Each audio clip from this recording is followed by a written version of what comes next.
नमस्कार, सुर्खियों में कार्यक्रम में आप सभी का बहुत बहुत स्वागत है। मैं हूं आपके साथ संयुक्ता बैनर्जी। जैसा कि आप सभी जानते हैं, नरेंद्र मोदी सरकार इस महीने अपने 9 साल पूरे कर रही है। कैसा रहा इन 9 सालों का सफर? कौन सी योजनाएं रही जिन्होंने देश की दशा और दिशा बदली, और कैसे प्रधानमंत्री नरेंद्र मोदी बने जनता के प्रिय पीएम? इस पर आज हम बातचीत करने की कोशिश करेंगे। हमारे साथ है सतीश एलिया जी, आप वरिष्ठ पत्रकार हैं, और साथ ही साथ रत्नाकर त्रिपाठी जी भी, आपका भी पत्रकारिता में एक लंबा अनुभव रहा है। आप दोनों ही वरिष्ठ पत्रकारों का बहुत बहुत स्वागत करती हूँ। धन्यवाद। धन्यवाद बहुत बहुत। सबसे पहले सतीश एलिया जी, आपसे मैं जानना चाहूंगी, मोदी सरकार के 9 साल, किस तरह से 9 सालों को देखते हो? और जाहिर सी बात है कि कोई भी सफर बहुत आसान नहीं होता, उतार चढ़ाव तो होते ही हैं। तो ये 9 साल आपकी नज़रों में किस तरह से रहे? मतलब यदि 9 बिंदुओं में मैं बात करूं मोदी सरकार की, और एक तटस्थ रूप से मैं बात करूं, उनकी तारीफ करने के बजाय या उनकी आलोचना करने के बजाय एक समग्र दृष्टि से अगर हम बात करें, तो 9 बिंदुओं में अगर मैं बात करूंगा तो आपको बहुत साफ आपको दिखेगा, किसी को भी दिखेगा वो। पहला उनका बिंदु मेरे हिसाब से जो था सबसे महत्वपूर्ण, जिससे हर कोई व्यक्ति परेशान था, एक गंदगी का अंबार हमारे देश में लगा हुआ होता था। सड़कों पे चलना, खासकर छोटे कस्बों और बस्तियों में और गाँव में चलना मुश्किल होता था, और एक तरह से लगता था कि हम आखिर किस माहौल, किस देश में हम रह रहे हैं।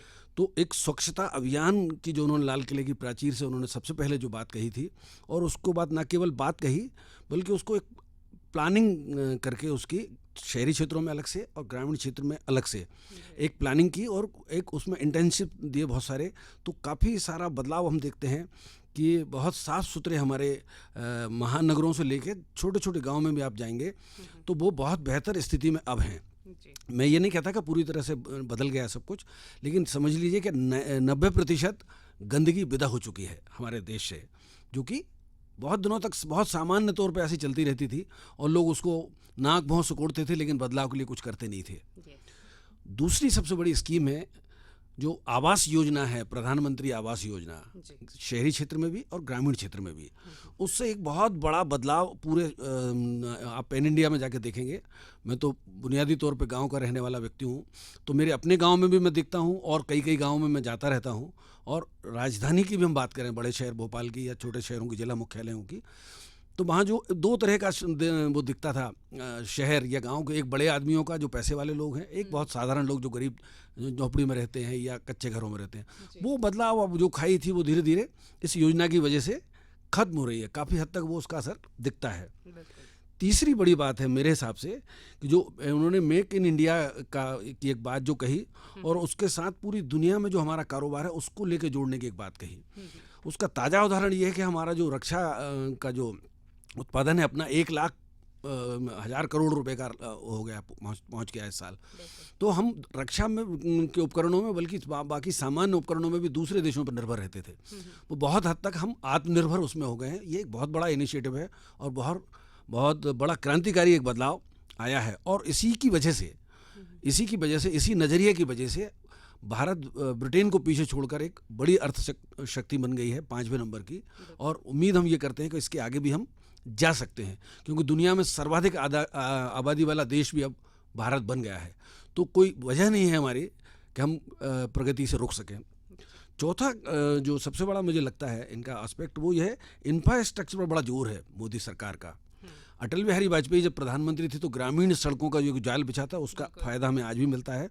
और अगर आप देखेंगे, आप तो बड़े शहरों में 4 लेन के रोड मिलेंगे, आपको हाईवेज मिलेंगे, उनके आसपास बाकी इंफ्रास्ट्रक्चर की पूरी एक श्रृंखला है, मतलब हवाई मार्ग तक, और जिसको कहते हैं कि किसानों के खेती पे बेस्ड जो कारोबार लग रहे हैं वो है। एक पांचवा जो है कि ये जो एक ट्रांसपोर्टेशन के क्षेत्र में भी बहुत बड़ा बदलाव किया है। केवल जैसे वंदे भारत हम ट्रेन देखते हैं, और भी बाकी रेल यातायात में पूरी तरह से बदलाव हुआ है। और जल परिवहन तक की एक जो बात हमारे यहाँ अनादिकाल से हम जो लोग सोचते थे कि कलकत्ता से बनारस लोग पानी के मार्ग से जाते थे, वो एक चीज़, वो एरा वापस लौट रहा है। उससे वो ना केवल इकोनॉमी के हिसाब से बल्कि एक विकास की दृष्टि से भी बड़ा एक अद्भुत है, और टूरिज्म के भी उससे जुड़ा हुआ है। फिर छठवीं जो बात है वो बहुत महत्वपूर्ण है, हालांकि मैं 6वें नंबर पर कह रहा हूँ, लेकिन वो हो सकता है हम उसको पहले नंबर पर भी रख सकते हैं।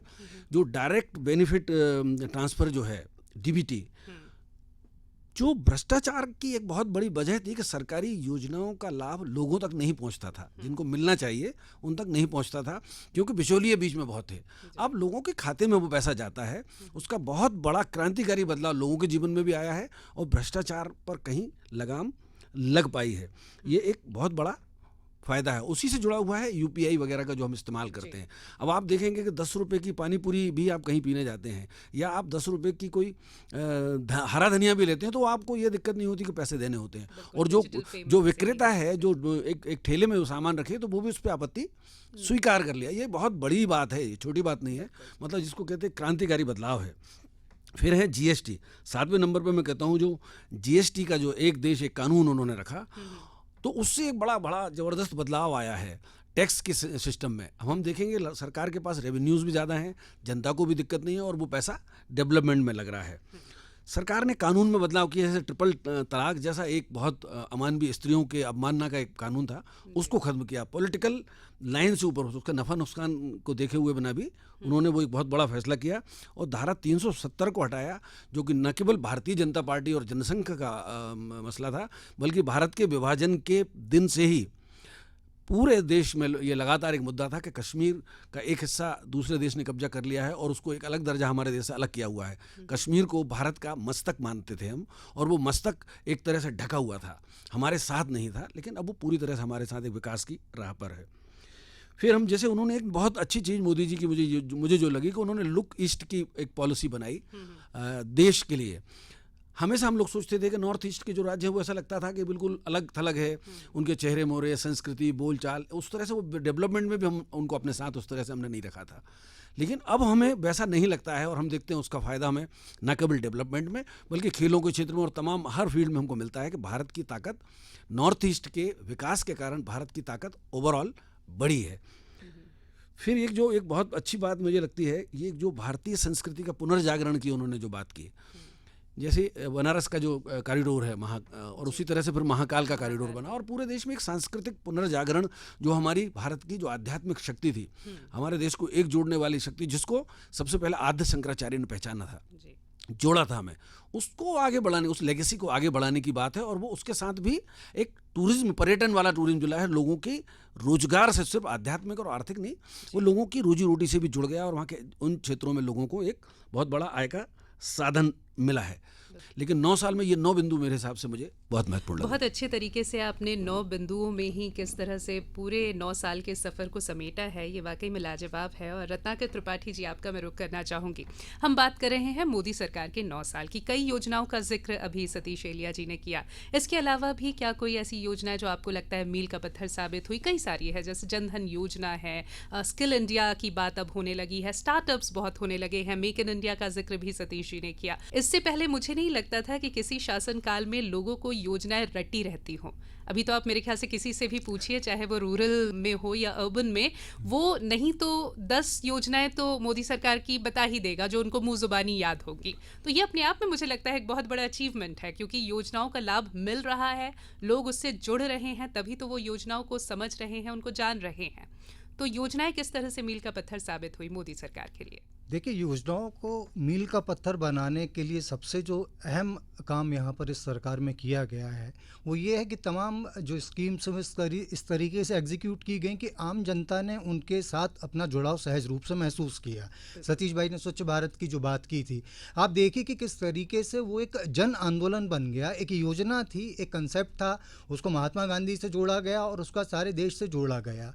और जहाँ तक योजनाओं की बात है, चूँकि सतीश भाई ने काफ़ी तफसील से उस बारे में हमें जिक्र की है, मैं अपनी तरफ से जो कुछ चीज़ें कहना चाहूँगा कि मोदी सरकार का एक अचीवमेंट अगर हम ख़ास तौर से देखते हैं, पुराने दौर से जोड़ के अगर हम उसको देखने की कोशिश करते हैं, तो ये सरकार वो है जिसने कई मिथक तोड़े हैं, और ये सरकार वो है जिसने प्रतिकूल परिस्थितियों में, जिसने चैलेंजेस को पार करते हुए सफलताएं हासिल की है। मैं एक छोटा सा उदाहरण देना चाहूँगा। जब हम छोटे थे तब जो हमारे जो सयाने लोग थे, बुजुर्ग लोग थे, उनके बीच में जब डिस्कशन हुआ करता था इंटरनेशनल अफेयर्स को लेकर, तो बहस का केवल एक विषय रहता था, गर्व का केवल एक विषय रहता था कि रूस हमारे साथ है, और साथ में चिंता भी रहती थी कि अमेरिका पाकिस्तान के साथ में है।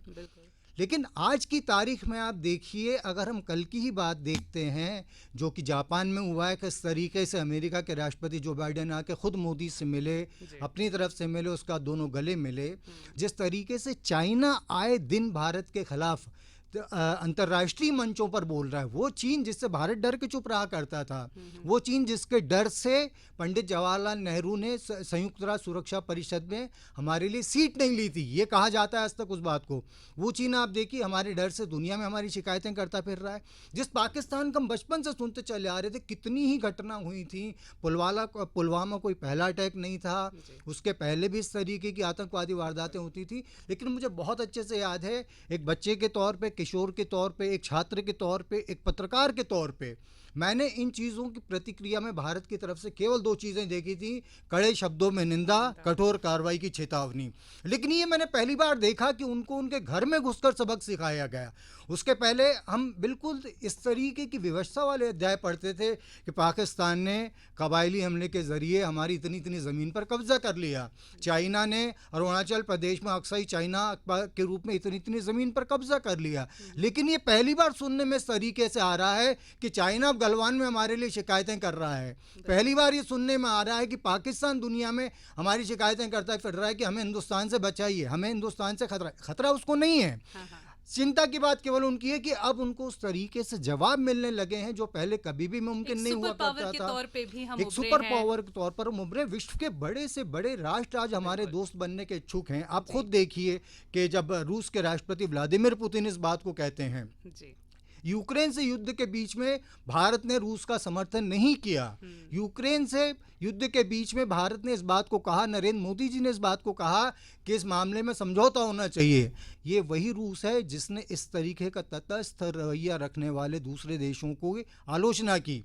लेकिन मोदी के इसी रुख के बीच में व्लादिमीर पुतिन अपने इंटरव्यू में उनको एक कैरिज्मेटिक व्यक्तित्व बताते हैं, कहते हैं कि वो एक ऐसा व्यक्ति है जो भारत को बहुत विकास के रास्ते पर आगे लेके जा सकता है। उनकी नीतियां सही हैं, उनके ठोस कार्यक्रम हैं। ऋषि सुनक का अगर हम देख लेते हैं, आप ये देखिए इस तरीके की चीज़ में पहली बार अपने उसमें देख रहा हूँ कि अमेरिका रह कर अभी मुश्किल से पिछले 1 महीने के अंदर अमेरिका ने 3 बार इस बात को लेकर स्पष्टीकरण दिया है कि भारतीय छात्रों को जो वीज़ा देना है उसकी प्रक्रिया में विलंब इस कारण से हो रहा है। इसके पहले अमेरिका कभी कोई सफाई नहीं देता था। हम उनके रहमो करम पर एक तरीके से दिखते थे, शब्द गलत है रहमो करम पर दिखना, लेकिन जो स्थितियां दिखती थी वो अलग नहीं हुआ करती थी। लेकिन आज जो एक नए किस्म का भारत देख रहे हैं, तो मेरा मानना है कि 9 साल में पिछले 9 साल में ये परिपक्वता आई है, पिछले 9 साल में बदलाव आए हैं, पिछले 9 साल में वो चीज़ें हुई हैं जहाँ हमने पहली बार टाइम्स स्क्वायर में मोदी मोदी मोदी के रूप में वो नारे लगते देखे, वो स्वागत होते देखा किसी भारतीय प्रधानमंत्री का, जो इससे पहले विश्व में कहीं भी कभी भी नहीं देखा गया था। किसी छोटे मुल्क की बात हो तो बात अलग है, लेकिन जिस तरह की महाशक्ति के बीच में जाकर, अमेरिका में जाकर या जापान में भी जो कुछ हो रहा है, जिस तरीके से मोदी का हम 2 दिन से वहाँ पर स्वागत देख रहे, तो उन सारी चीज़ों को देखकर साफ समझ में आता है कि 9 साल में देश की तस्वीर बहुत बदली है, उसमें बहुत बदलाव आए हैं। और मोदी सरकार, जैसा सतीश जी ने भी कहा, अनुच्छेद 370 का जिक्र किया, तो मैंने जो आपसे कहा था कि प्रतिकूल परिस्थितियों में आगे बढ़ने का काम है सरकार ने चुनौतियां लेकर किया। अगर हम नोटबंदी की बात करते हैं, अपने आप में बहुत बड़ा चैलेंज था। इंदिरा गांधी जी ने जब 4 आने का सिक्का बंद किया तो उसके बाद से लेकर इस दिशा में कभी कोई हिम्मत नहीं कर सका था। काला धन इस देश की बहुत बड़ी समस्या था। मोदी जी ने उसका चैलेंज लिया, नोटबंदी की इस देश में 370 का चैलेंज लिया, 370 को रिपील कर दिया उन्होंने। 3 मुस्लिम महिलाओं के तलाक का जो सतीश जी ने कहा था, बहुत बोल्ड स्टेप था अपने आप में, जिसकी कोई कभी कल्पना नहीं कर सकता था। ऐसे इश्यूज थे जिनको छूने में आदमी को डर लगता था कि इनको छूने का मतलब है ज्वालामुखी का लावा हाथ में लेना। वो सारे के सारे इस गवर्नमेंट ने टेकअप किए हैं इश्यूज, और उनको लेकर आगे बढ़ी और सफल भी रही है। तो ये 2 तरीके, जो एक हमारी छवि जो बदली है, जो हमें सफलताएं मिली हैं, और दूसरा बियॉन्ड जो होता था कि चैलेंजेस चले जाना और उसको सफलता हो जाना, ये सरकार की मैं बहुत बड़ी सफलता के रूप में देखता हूँ। इसमें कोई 2 राय नहीं है कि इंटरनेशनल सिनेरियो में हम एक सुपर पावर के तौर पे उभर रहे हैं। और जैसा कि सतीश जी ने भी कहा कि इकोनॉमी में हम ब्रिटेन को पीछे छोड़ के 5वें जो अग्रणी देश हैं उनमें हम शामिल हो गए हैं। सतीश जी, मैं आपसे जानना चाहूँगी, जो जिक्र त्रिपाठी जी ने भी किया, कुछ ऐसे टर्म्स हैं जो हमने कभी नहीं सुने थे। जैसे 370 हम चाहते ज़रूर थे, हर भारतीय चाहता था, पर वो हुआ अब। ऐसे ही ट्रिपल तलाक को भी लेके हमें हर भारतीय को लगता था कि ये गलत है, इसके लिए कुछ होना चाहिए, लेकिन ये हुआ अब। कुछ टर्म्स तो हमने पहली बार सुने, डिमोनेटाइजेशन का जिक्र जैसे आपने किया, त्रिपाठी जी ने सर्जिकल स्ट्राइक का जिक्र जैसे किया, तो कहीं ना कहीं ये सब हम भारतीयों के मन की जो एक बात थी, जो एक कहते हैं ना कि यही तो हम चाहते थे, लेकिन उसे साक्षात कर दिखाया मोदी सरकार ने। इस पर आप क्या कहेंगे? देखिए, आपकी जो बात आपने कही है, आपका एक वाक्य पकड़ के मैं बात शुरू करता हूँ। आपने कहा मन की बात थी लोगों की तो मोदी जी का एक जो मन की बात कार्यक्रम है उसका भी जिक्र करना चाहूँगा मैं, क्योंकि लाल किले की प्राचीर से प्रधानमंत्री साल में एक बार पूरा देश सुनता था। कभी भी ऐसा नहीं होता था कि प्रधानमंत्री या तो वो चुनावी सभाओं में भाषण देगा या 15 अगस्त को स्वतंत्रता दिवस के मौके पर लाल किले की प्राचीर से भाषण देगा। वो पहली बार ऐसा हुआ कि हर महीने वो बात करते हैं। अभी हमने देखा 100 एपिसोड उसके पूरे हुए हैं और उसमें पूरा रिसर्च करके वो सिर्फ हम लगता जरूर है कि प्रधानमंत्री की मन की बात है, वो असल में देश के मन की बात है।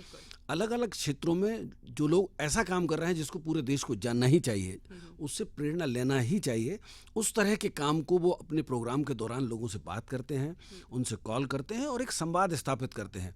उस पूरी बातचीत से ऐसा लगता है कि पूरा देश एक है और उससे जब कोई अच्छा काम प्रधानमंत्री उसको पूरे देश के सामने लेकर आते हैं तो निश्चित रूप से आप समझ लीजिए कि वो बाकी लोगों के लिए प्रेरणा बनता है और वो भी उस पर अमल करना शुरू करते हैं। एक अच्छे काम को, पूरा इतना बड़ा देश है हमारा, कोई अच्छे काम को यदि हर प्रदेश से एक आदमी भी अगर अपना लेता है और सामाजिक बदलाव करता है तो समझ लीजिए 29 लोग उस तरह का उतना बड़ा काम करने के लिए शुरू हो जाते, प्रेरित हो जाते। तो ये एक बड़े बदलाव की एक शुरुआत है। एक चीज़ और मैं भी कहना चाह रहा था कि मोदी सरकार का एक बहुत बड़ा अचीवमेंट यह है कि महिला सशक्तिकरण की जो बात है, जो बेटी के होने पर जो लोग अब खुशियां मनाते हैं, छोटे छोटे से कस्बों में मैंने देखा है, दमोह का मैंने एक दृश्य देखा, कहीं और का देखा कि किसी के घर में बेटी पैदा हुई तो जच्चा और बच्चा को दोनों को जुलूस में वो घर लेकर आए। तो ये देखो, मेरे रोंगटे खड़े हो गए इस बात को सुन के, क्योंकि मैंने ये देखा है कि लड़कियों के साथ जितना भेदभाव होता था, जितना अपमान होता था, उनको मार दिया, गर्भ में मार दिया जाता था, जन्म हो गया तो जन्म होने के तुरंत बाद मार दिया जाता था। और हमारे मध्य प्रदेश में भी कई सारे जिले ऐसे थे जहां ये घटनाएं बहुत सामान्य और आम बात थी। एक तरफ तो हम देवी पूजा की बात करते हैं, कन्या पूजन की बात करते हैं, और दूसरी तरफ ये हत्या होती थी। लेकिन ये नारे से बदलाव नहीं आता है। मोदी जी का आप याद कीजिए, एक सेल्फ विद डॉटर एक अभियान उन्होंने शुरू किया था, मन की बात में ही उसका जिक्र उन्होंने किया, मन की बात में जिक्र किया। और हरियाणा जैसे राज्य में, वहां से देखिए उनके उसके बाद जो महिला पहलवान कितनी आगे एकदम उस निकल गई, पूरे देश को एक प्रेरणा बन रही है। और तो आप देखिए, अब विश्व मंच पे अगर देखते हैं आप, खासकर खेलों के फील्ड में, तो लड़कियों ने कितना देश का मान बढ़ाया। तो उसके पीछे एक भाव है।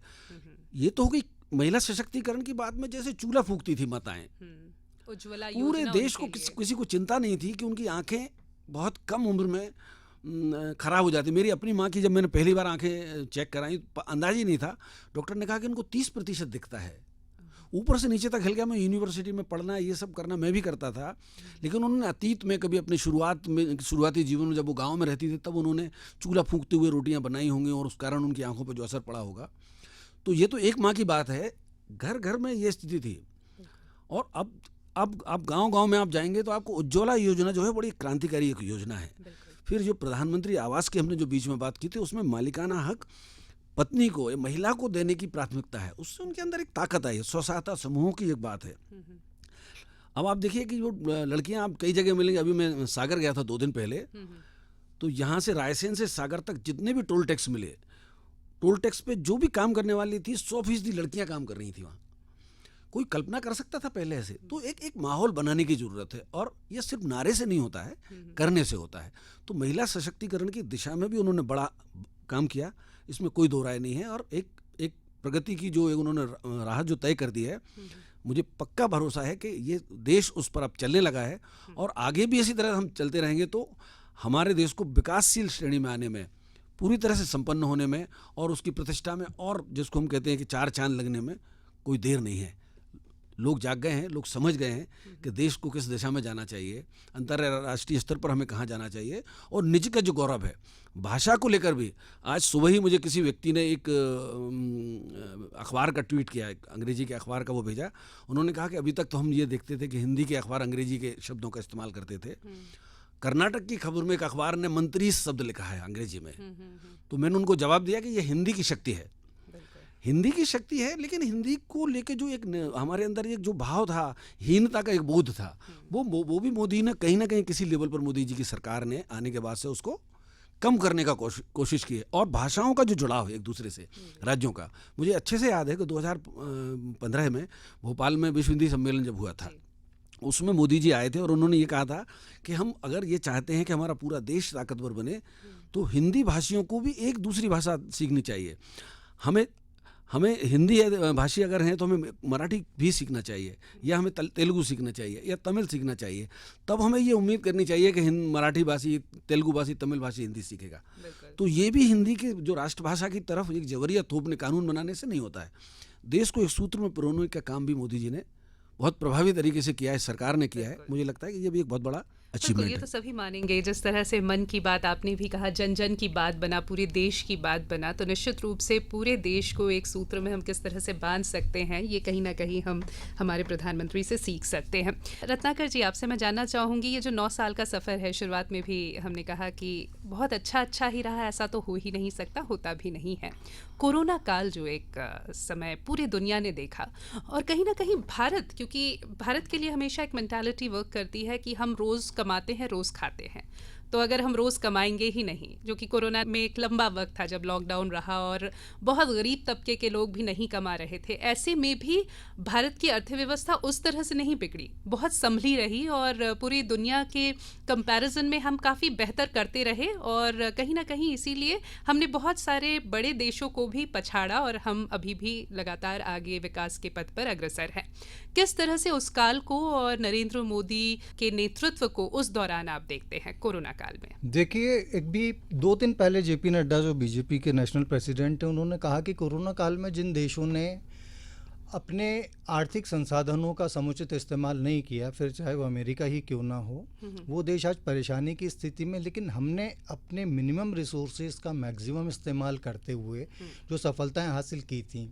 अगर हम आर्थिक हालात की बात भी करते हैं कोरोना के दौर को लेकर, और उसका बहुत महत्व आर्थिक चीज़ का नहीं है, बहुत बड़ा महत्व इस बात का है कि यदि मैं अपने परिवार के साथ अपने घर के अंदर कैद हूँ और मैं बाहर नहीं निकल सकता हूँ, घर के अंदर मेरे रिसोर्सेज अगर कम है, बावजूद उसके यदि मैं एक संकल्पबद्ध तरीके से, यदि मैं एक योजनाबद्ध तरीके से उन संसाधनों का इस्तेमाल इस तरीके से करता हूं कि मेरे परिवार को विश्वास हो जाए कि हम भले ही घर के अंदर कैद रहेंगे लेकिन सुरक्षित रहेंगे। मोदी जी ने कोरोना काल में इस देश को वो ताकत प्रदान की थी। आप इस बात को देखिए, क्या दुनिया के किसी भी देश में ऐसा हुआ कि किसी ने कहा हो कि आप दीपक जलाइए? आप हंसी उड़ा सकता है कोई भी कि आपने दीपक जलवा लिए, ताली बजवा ली, थाली पिटवा ली, लेकिन क्या दुनिया के किसी देश में ऐसा हुआ कि उस भयानक महामारी के बावजूद उस देश की जनता ने एक समय पर एक साथ खड़े होकर एक संकल्पबद्धता जाहिर नहीं की उस बीमारी के खिलाफ में? तो कहीं ना कहीं उससे एक सुरक्षा का वातावरण बनना शुरू हुआ। लोगों को लगा कि हम सब एक दूसरे के साथ में हैं इस चीज़ के बावजूद। अब जहाँ तक इसका बात आता है कि उस दौरान हमारी आर्थिक जो स्थिति थी वो कैसे मेंटेन रही, महत्वपूर्ण बात ये नहीं, महत्वपूर्ण बात ये कि उस आर्थिक स्थिति के बीच में भी जिस देश में ऑक्सीजन की कमी से निपटा गया। आप राजनीतिक कुछ बातों को छोड़ दीजिए, कुछ जो राज्य जो कहते थे हमारे ऑक्सीजन नहीं है, मरीज़ मर रहा है, आप हमें पैसे नहीं दे रहे हैं, लेकिन डेथ टोल जो था कहीं भी ऐसा नहीं हुआ कि जिस प्रदेश में बीजेपी की सरकार नहीं हुआ डेथ टोल बहुत ज़्यादा हो गया, कोरोना से बीमार होने वाले बहुत ज़्यादा हों। ऑन एंड एवरेज सारे देश की स्थिति सेम रही। तो आखिर ये कैसे हुआ? दवाइयों की उपलब्धता से हुआ। हमने वैक्सीन का निर्माण किया, हमने वो वैक्सीन विदेशों को दिए। विदेश जो देश हुआ करते थे, जो इस बात को कभी माना करते थे कि भारत सपेरों का देश है, जो कई सालों तक हमारी दुर्भाग्यवश छवि बनी रही, उन देशों को हमसे दवाइयाँ लेनी पड़ी।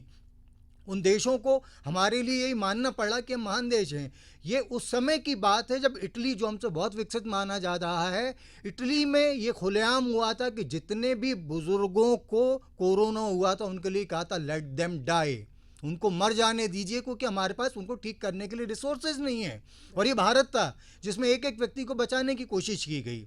तो हम कोरोना काल में भी, और जो अभी हम मन की बात की जो बात कर रहे हैं, या मोदी जी जिस तरीके से अपनी बात को संप्रेषित करते हैं, लोगों की सफलता के उदाहरणों के ज़रिए उस बात को लोगों को समझाते हैं, तो वो करने के पहले मोदी इन चीज़ों को खुद भी अपने भीतर उतार कर दिखाते हैं। बिल्कुल उस तरीके की कहानी की कोई एक औरत साधु के पास जाके कहती है कि मेरा बेटा मीठा खाने की बहुत जिद करता है, इसको समझाइए। तो साधु कहता है कल आना कल आना। उसको 10 दिन बाद बुला के बच्चे को कहता है मीठा नहीं खाना चाहिए। तो औरत कहती है बात तो आप पहले कह देते। तो कहता नहीं, तब मैं भी मीठा खाया करता था।